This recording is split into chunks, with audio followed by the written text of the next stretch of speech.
I'd just like to personally thank, on behalf of the zone, everyone's contribution that you made during the season. It was a magnificent effort by you all. Brett has highlighted the key operational activities, and I won't go over those again, but the title of what I want to talk to you tonight about is why we are here and why we do what we do. So to start off, I'd like us to look at a short 5-minute video. You might wonder what this has got to do with the Rural Fire Service, but hopefully that will become evident shortly. Thanks, fellas. Why do we exist in Canobolas zone? That's the big question. And we're very clear as to why we exist here. We aim in Canobolas zone to prevent our everyday fires and emergencies from turning into disasters that severely affect our people, our community, our farms, our assets and our environment. So we're very clear on why we exist as Canobolas zone. How do we do it? The focus of the foundations, like Brett talked about the operational side earlier tonight and how that worked really well, but you've got to have the foundations to make all that stuff happen the way we want it to happen. So we've got that aim, we've got that why. How we do it, this is most important because we need to build relationships and communicate with our volunteers, our community and our staff to ensure that everyone understands why we do what we do. It's a pretty big task to have the purpose statement of preventing those everyday events from becoming emergencies, but it's just so important. And what we do in terms of getting to that end result, we train our people, we resource them, we equip them, our volunteers, and we support them to respond and deal with the everyday incidents that they attend. And as Brett mentioned earlier, we seek to have, wherever possible, to have our crews home for dinner that night. And this very busy fire season, 182 grass fires and bushfires, there was only 3 nights where we weren't successful in having the teams home for dinner that particular night, and that was quite a good result. So we've got our purpose statement next. So we're just about to change our branding in Canobolas zone from the one you see on the bottom of that sign over there, which talks about hazard reduction is our priority. What's it saying here? Hazard reduction. Come back to me. Risk management is our passion and hazard reduction is our priority. That's been the focus of our attention for the last 10 or 15 years.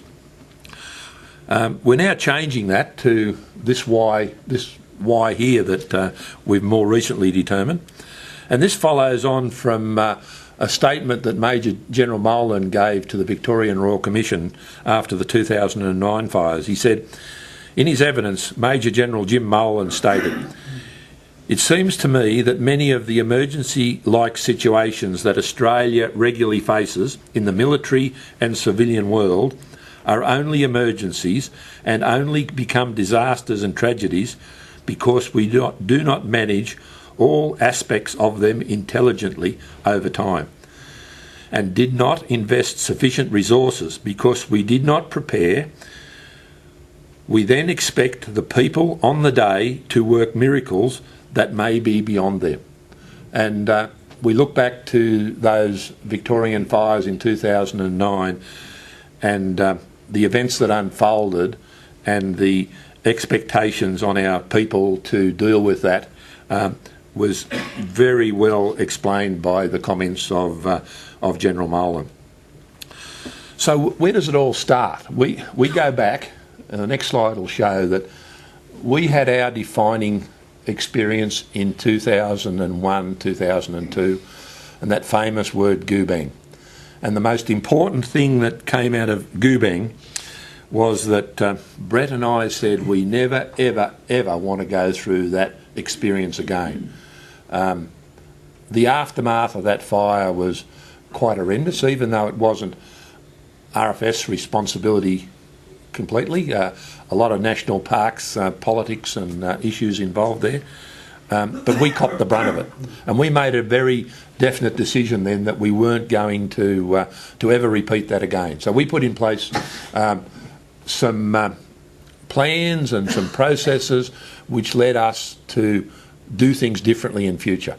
And I must admit, I feel for communities like Canobolas who've had a major experience back in 2013 and then have had a repeat of it, because it's an opportunity when you get a major event like we had and like others get from all the time, to learn from it and do something about it and put better processes in place.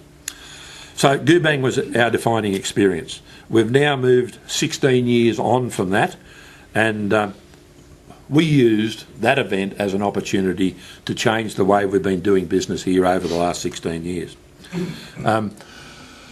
So that's the severity of the Goobang fire. It burned some 16,500 hectares of country in all. A lot of grazing country, affected a lot of properties, a lot of people. Took people many years to get over it. It was a significant event. We came up, some of the things we did after that. The next slide is the first plan that we developed in 2004. We were the first group to move into the map-based, tenure blind type planning scenario. Many of you will have seen that back over the years. It stood us in good stead up until after 2010. We then moved on from that in 2013, developing our response code, which Brett talked about earlier. Another step in the chain of improving the way we do things.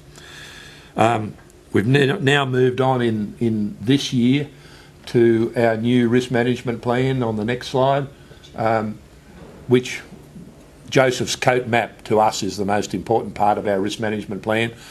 Brett touched on this earlier, identifying the extreme risk areas and how our communities fit into the risk matrix. And it just so happens that the logical way to group our communities was by our brigades, because we've got brigades across all our communities, and they are the logical area to represent those particular communities. And now that has been accepted and adopted into the new risk planning, our new risk plan, hopefully it is an improvement which will get adopted in the next generation of plans that are to come. And already there's districts asking us about it. So the other thing, as well as our planning, was our Gumtree meetings. And key to making things work is the consultation between the parties. And this is an old photo now. This was one of those early photos. It would have been about 2005. That was a meeting out at Gumble, and that's been a bit of a signature photo for this zone over the years. But that process of communicating with our volunteers has been a key.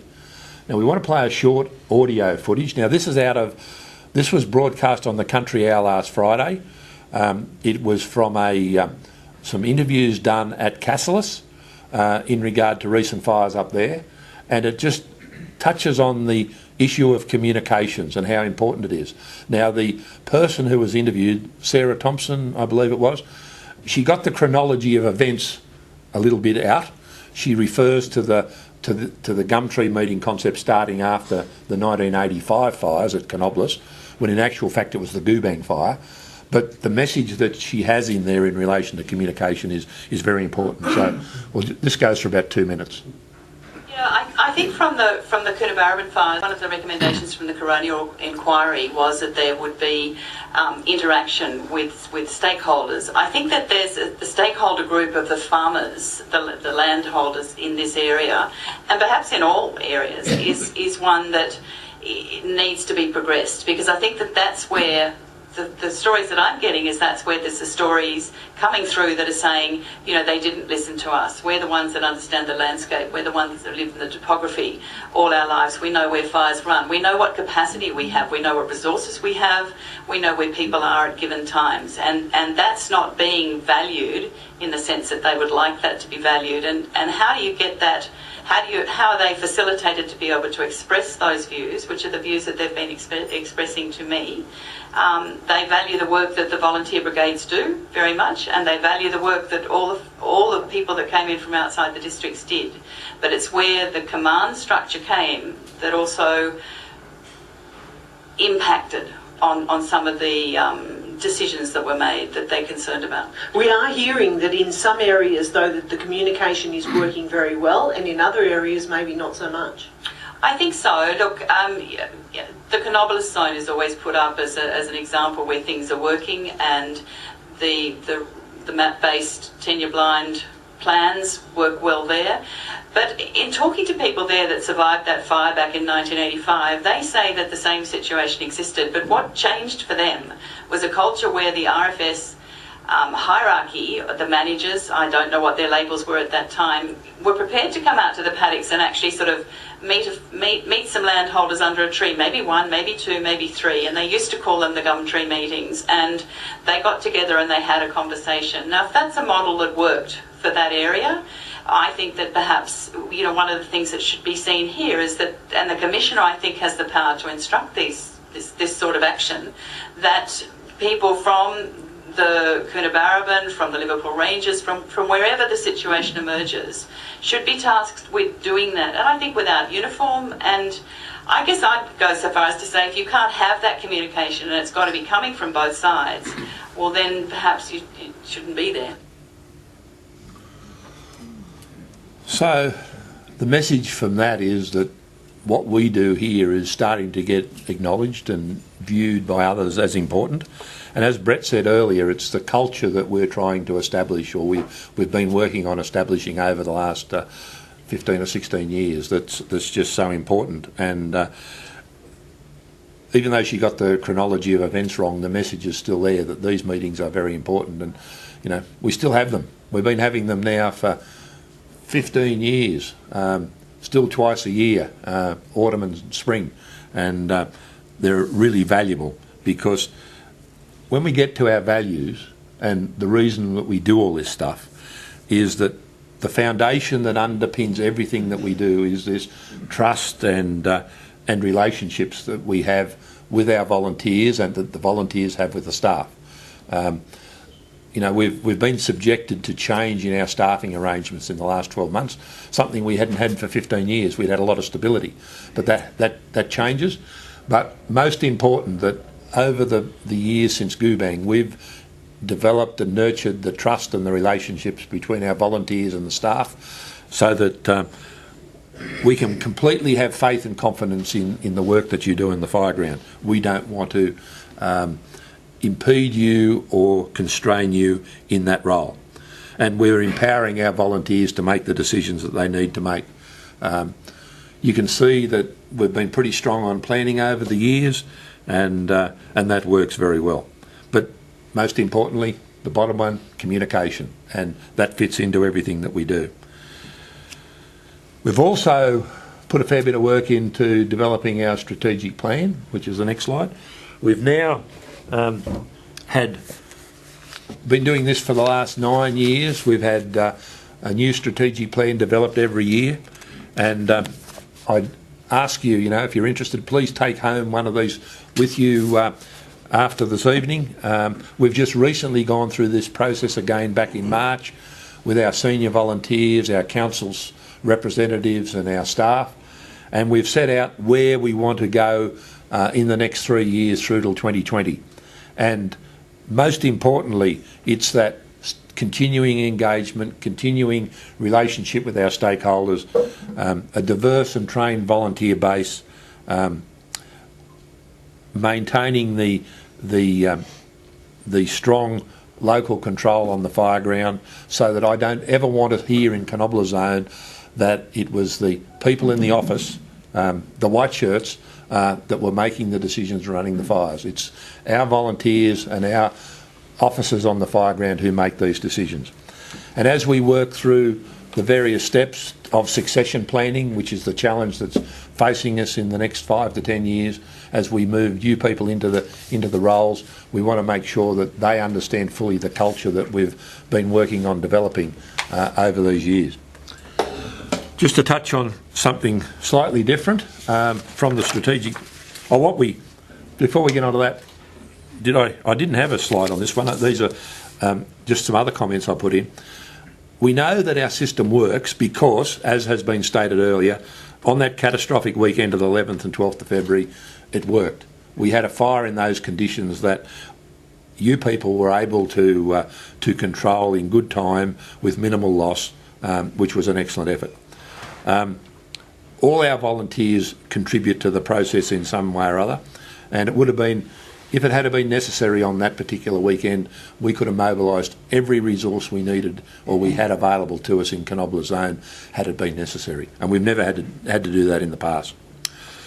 Just touching on the next slide, part of our resourcing and equipping brigades, we've been involved in a major station building program. This year we had 29 projects on the books, some of which we were finishing off from the previous year, some new ones as well. It's been a big job. This is the quality of the station that we're building here locally. That's the new Springside station. That station cost us, give or take, a couple of $1,000s, $280,000 for a 3B station. If that was being built on the eastern seaboard, we're probably looking at $600,000. There was recently one built in the Blue Mountains, a 2-bay with a meeting room on the side for $750,000. So we're giving excellent value for money. So we've completed 9 of these projects at the end of May. There's another 9 that will be completed at the end of June. They're being finished off now. And we've got 10 from this year's budget that have all started. I know some of you are very frustrated at the delays that we've had over the last few months.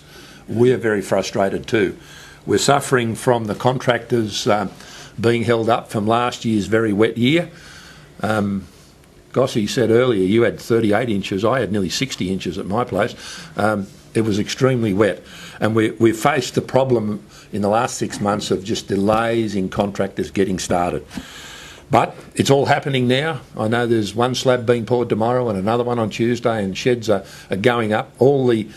Virtually all the contracts have been let for the stations. Fabrications are happening, but we're a bit behind. But we've got a budget of just on 1.8 million, and we've got committed, our councils have committed through quotes and commitments at this stage of 1,522,000. So we're well on the way, but we haven't achieved where we set out to be just yet. So just finishing up in returning to our aim again, the purpose of why we're here in Canobolas zone, and just want to repeat Jim Molan's words. We must prevent these emergencies from turning into disasters and tragedies by managing all aspects intelligently over time and ensure we invest sufficiently in resources. And just a little message while I've got Andrew and Tony here. He goes on to say, tragedies such as this provide an opportunity to persuade government to invest these resources. Fire agencies and volunteers must also challenge government to deliver on these resources. Now, maybe it's not all about delivering infrastructure. There's a lot that we need to deliver in terms of communications and those foundational aspects that don't cost a hell of a lot of money, but they are the foundation to ensure that we get on top of these things and we don't let them become those disasters that really impact our community. So, just like to thank you all again. Thanks very much to our staff here.